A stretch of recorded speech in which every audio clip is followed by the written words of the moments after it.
d'une mauvaise opération. Nous étions présumés et jugés incapables de nous gouverner sans l'aide des colonisateurs. Mais, à notre avis, cet accident d'Isaïr était prévisible, malgré que, dans l'acte de Berlin de 1885, les bassins du fleuve Zaïre étaient ouverts au monde entier.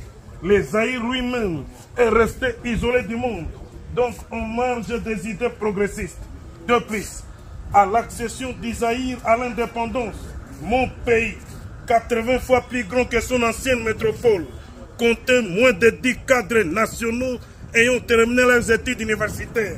Et dans l'administration, l'armée, les secteurs privés, il n'y avait pas un seul cadre zaïrois.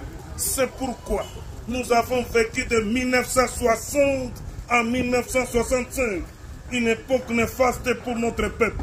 Et nous sommes obligés de reconnaître que l'anarchie, le chaos, le désordre, l'inconscience et l'incapacité régnaient à mettre au Zaïre.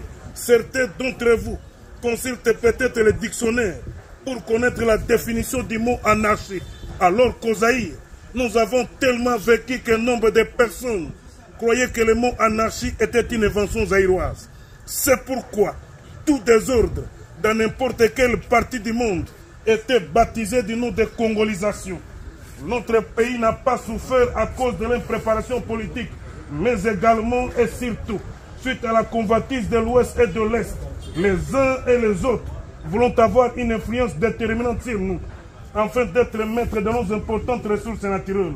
Les uns voulaient nous recoloniser économiquement, et tandis que les autres voulaient nous dominer idéologiquement. Monsieur le Président, l'expérience zaïroise s'est forgée à partir d'une physiologie politique que nous appelons l'authenticité.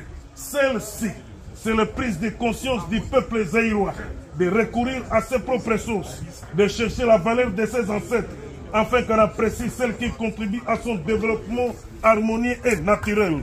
C'est le refus du peuple zaïrois d'épouser aveuglément aux idéologies importées. C'est l'affirmation de l'homme zaïrois ou de l'homme tout court, là où il est, tel qu'il est, avec ses structures mentales et sociales propres. Le recours à l'authenticité n'est pas un nationalisme écroît, un retour aveugle au passé, mais il est au contraire un instrument de paix entre les nations, une condition d'existence entre les peuples et une plateforme pour la coopération entre les États. Monsieur le Président, chaque continent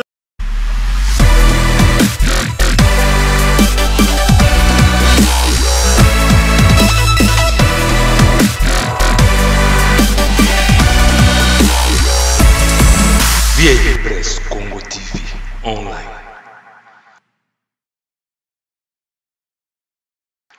VIP Presse.